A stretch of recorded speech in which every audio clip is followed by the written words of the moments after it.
Hello and welcome to another Best Junglers episode, this one for patch 14.14, and in this one we had a whole bunch of nerfs, but did they actually do anything? Many junglers overreact to simple changes, and Riot have been shown this season to have really missed the mark on balance. Not in the jungle and the systems, that's been pretty damn good, but on individual champions, giving too many compensation buffs or making the buffs a little bit too light, like on Brand. So in this video, as always, we will go over the best junglers overall as well as for low and high MMR, but remember, the absolute best place to stay on top of the jungle meta and how to actually succeed on these champions is to head to Virkayu.gg. Not only do I have a free jungle improvement resource, I also have a dedicated program with jungle video courses, jungle coaching, coaching classes, a jungle VOD library, special weekly content you'll see nowhere else. All of this available through a premium jungle Discord, which is highly active, a huge community that help each other climb using my jungle program and courses. As we have seen by everybody hitting their peak rank goals in Split 1 and Split 2 of Season 14 as fast as possible. So to climb faster than everybody you know and to jungle div every game you play, head to Virkayu.gg or click the link in the description below.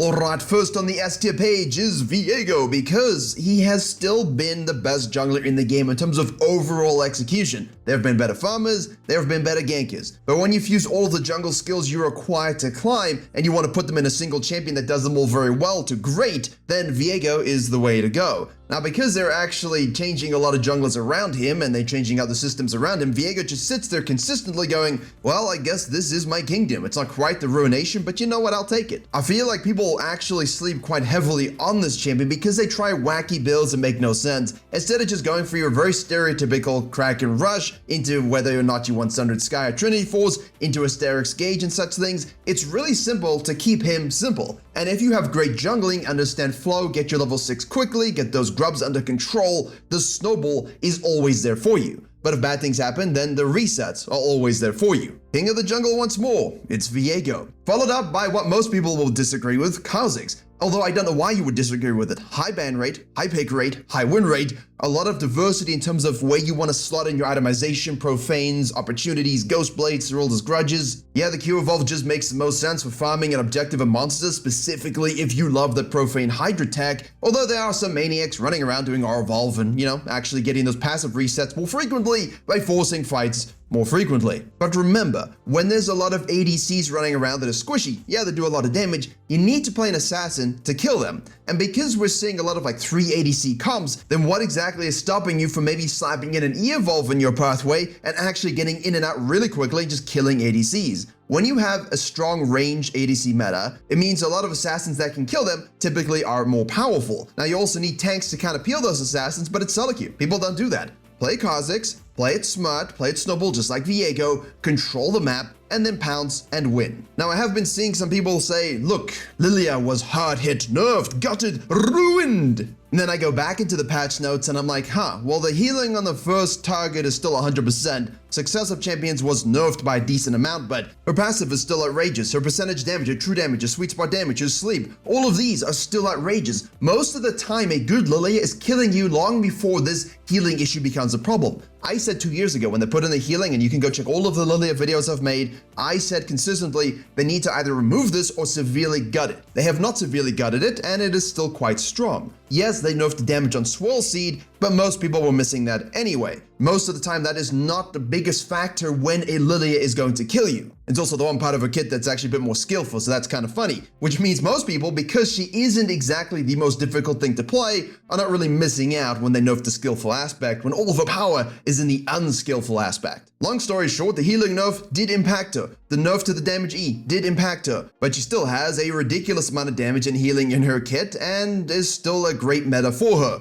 Nothing has really changed. She has gone from really, really OP strong to just really strong. Next up, we have Nocturne, and I've been putting him in these tier lists for a while now, ever since 14.10, because all of those changes, the removal of lethal tempo, they don't matter when the champion can just go ahead and farm and scale and play around 6 and get objectives. No, you're not going to be running at people and omega fisting them and running into jungles, but a nice, measured, healthy approach of good old-fashioned Nocturne Rush 6, get 2 or 3 ganks involved, get the grubs, get the dragons, and then turn the lights out on whichever win condition you decide to focus on. This is a very simple, easy to replicate, easy to execute jungler for the meta. and obviously his itemization makes him quite difficult to kill, his ult is up very frequently, and well, that's about it. It's a total package. Now for Hecarimad, some people say this is in fact a lateral move or a nerf. It's not. In fact, I don't know how you could see it as anything other than a buff. For the 4 seconds that he will have his W out now, he will do 20% more healing than he did before. Think about that. The 5th second really wasn't as effective anyway, because you weren't in fights that long anyway. And because the scaling on the cooldown is removed and it's just straight at 14 flat,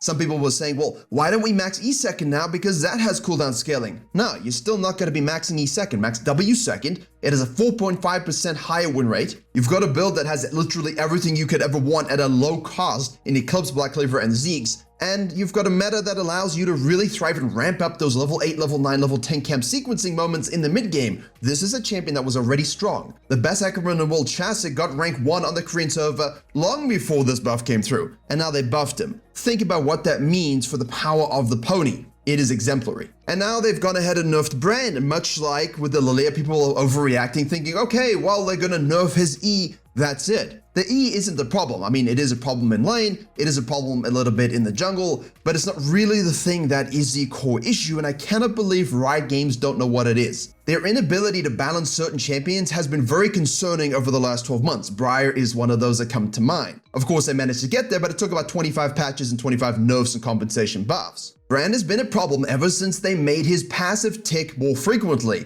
Instead of it ticking every second, it ticks every 0.25 seconds. Ever since they did that, the champion has been obnoxious and been a problem. Combine that with Leandris and Blackfire Torch, you have a problem, my friends. You need to deal with the passive and you will solve the problem, because that is the root cause here, not the fact that he can point and click E, which even the subreddit knows is not the issue. His maximum HT, his dot damage, his passive, the synergy with the items, this is the issue here. Deal with that and you'll deal with the champion. Following this, Bel'Veth was nerfed to attack range was lowered, except it was normalized for the true form in the ultimate. However, again, most Bel'Veths are sitting on top of you anyway. Yes, Bel'Veths will feel that when they're getting away with orders they shouldn't really get away with, but overall, her win rate has not changed. People are overreacting. If you're playing Bel'Veth correctly, using your Q mobility, using your W, sitting on your egg perfectly, you're not going to notice nearly as much of a problem with this nerf as the bad players will. And that's why her win rate in Must Blast is still great. That's why her win rate overall is still great. The champion is thriving, the champion is diving, and the champion is still going to get in your face and kill you. But again, Brand, Lilia, Bel'Veth, these nerfs have occurred. They have happened. They have reduced the win rate,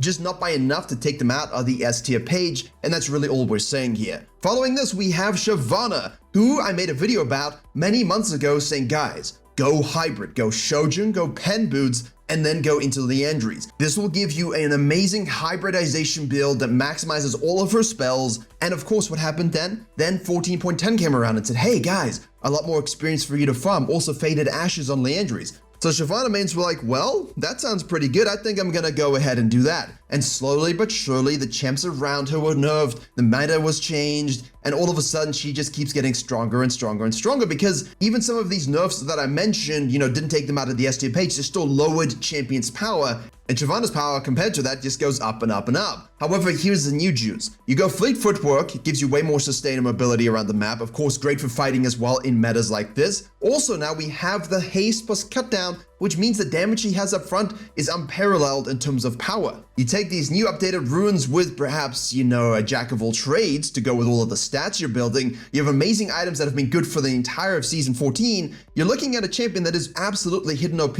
I foresee her going up to the top of this list if nothing changes in the next couple of weeks. I'm just putting her here now because we need to see a bit more volume. However, in my opinion, one of the best in the game right now, along with the top tier on this page. Let's jump over to the A tier page, and the Lunar Goddess is here to say, hey, don't forget about me. I still full clear. I still have great dueling. I can go all in. Oh yeah. And then you remember, of course you can. We just all fall asleep when we face you, play you, see you, and anything to do with you. The previous Dynametas really have caused quite a lot of issues, I think. That being said, Lee Sin is not one that I'm truly fearful of. If I see a Lee Sin in my game, I'm like, oh, well, free win for me. And most of the time, that's because the Lee Sin players are not good. The champion itself can execute perfectly fine. The champion itself will be absolutely great for your flex, your Clash 5s, your ability to control games on your own. You've got great itemization. It's just people lack that certain high-tempo jungle element that makes him suffer a little bit. So while this position is way too high for where I think he actually is in the game in the hands of the right person, whereas Kane is just damn balanced and damn good. And Charisma said exactly the same thing on Twitter. He basically calls out K-Main saying, stop being delusional. The champ is in a fantastic state right now.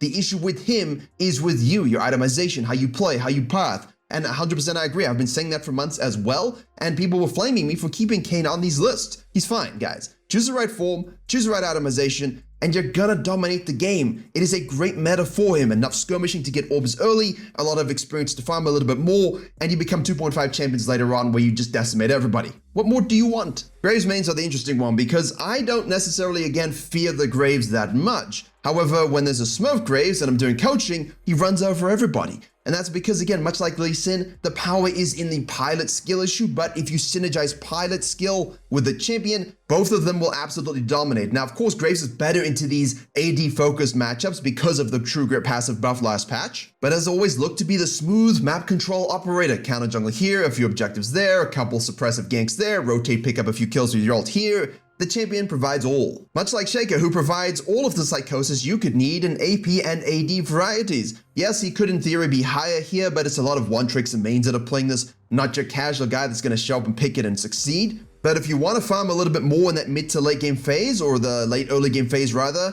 then the Profane Hydra, getting it second or third is really something you can roll with, much like the Kazakhs. Covered that on the gameplay channel not too long ago either. He now has the ability to do his aggressive PvP cheese, ganking and invading, and then catch up with farm with great itemization and experience slingshotting, which allows him to not have to worry too much about teamfighting, just because you're killing all of those individual ADs and making them cry. Next, I'm sticking with the Xin Shao because I put him in 14.10 and I'm sticking with him right now. You've seen him in pro. Guaranteed ganks equals guaranteed ability to fall back to your experience as necessary and invade enemy farming junglers and abuse them. He's also one of the best snowballing champions when you get a few kills, point and click, easy to execute, guaranteed CC. Basically, the champion is the best pure ganker, I would say, in this current meta. Now, I had Zac here, then I put Echo here, and I just ended up going back to the Fiddlesticks because while Echo is absolutely fine and great, doesn't need buffs, executes greatly, Fiddle is just slept on and has been for a few months as well. Since 14.10 and the farming meta came around, as long as you can abuse Fog of War, as long as you understand where and when to fight, you will dominate. The problem is a lot of Fiddles try too soon to just run into skirmishes and press W. They don't play around their ultimate enough at all. Sequence, ultimate, sequence, ultimate. If you have to give up grubs, give up grubs. Go and dive bottom lane. If you have to give up the dragon to go do something else, please go ahead and do so. The champion's power is in your power of positioning, but mostly in your patience and ability to let the game come to you, because you're only one team fight away from winning. And finally, I absolutely love the Udyr here. Again, I've been putting him at the bottom of this A-tier page for a while, but at the same time, I think he's a lot more powerful than you would think, just a bit more utility-based, because you're not going to have the same PvP early. You really need to farm man up, get those objectives, and do some map controlling. And when you go the Leandry's tank tech, which is the best way to go, you're playing a bit more around your team. Can't split, can't control the map, but at the end of the day, you're really about being this absolute beefcake meathead that sits in front of everybody, is unkillable, and has a 2 to 3 level lead over the enemy jungler. Focus on that, and you will be scaling to a lot of LP. Now for the low elo page, obviously a lot of crossover will occur here. You see the Nocturne, Lily, Viego, and Shyvana, as well as Amumu, obviously doing very, very well. The bottom of this list is more interesting. Warwick and Briar are here, not because they're amazing farmers and sequences, although they can do a solid job, but because they're very, very good into a lot of the things you're gonna face in low elo PvP wise. So as long as you have a great baseline in low elo of understanding when to 3 camp, when to full clear, when to actually fight for objectives or not, these champions will allow you a strong PvP nature. When those other farming junglers and junglers don't know how to give things up, that's when you win. So it's one of those things where it's really, really good here. Don't really recommend either of these, in above Diamond Plus. Sure, it can be executed, sure, it can be done. I have done it, but it's just not something that's really worth your time. If you want gold as fast as possible, lock on the Nocturne, or Lilia, or Shyvana, and just absolutely steamroll every game with experience advantages and split push power, control team fights by not having team fights, and then when there are team fights, you're 4 levels ahead, so victory! And then as we go over to the high elo page, you will notice, wait, Nidalee? Yeah, it turns out when you do these kind of small little nerfs and give compensation buffs, even if they're not the same ratios, it's still great on people who are good on the champion. These damage nerfs that they gave her didn't stop Nidalee from doing what she does to actually get leads in close games in high elo. In low elo, yeah, you're gonna notice those big differences, but in high elo, not really. Still strong, definitely nerfed. Again, these are nerfs that worked, they lowered the percentage win rate down, but they do not stop them from accomplishing what they want to accomplish. Same goes for the Lilia and the Brand as well, which we've already mentioned. Their win rates are still holding over, not only in general population play, but also in high elo. Now, I put the Ivern here because I think Ivern's absolutely amazing when you've got a lot of hyper carries around, and in high elo, hey, better to play around win conditions that know what to do than, perhaps an Emerald or Diamond. Those ADCs ain't gonna die if you do your job properly. Hecarim is obviously also great, so is Bel'Veth as well. Kindred is still performing very, very well. There are a lot of different champions that you can use in high elo. Once again, these are just the ones highlighted by play rate and win rate. The ones I'm seeing the most in scouting have the best success. But as always, if you're a one trick or someone who mains one of the other style jungles that has great success, keep on going. Ain't nothing gonna stop you but yourself. Those are your best junglers for 14.14, and if you want to understand how to jungle better, no matter the meta, the video on your screen now will give you so much knowledge, I promise.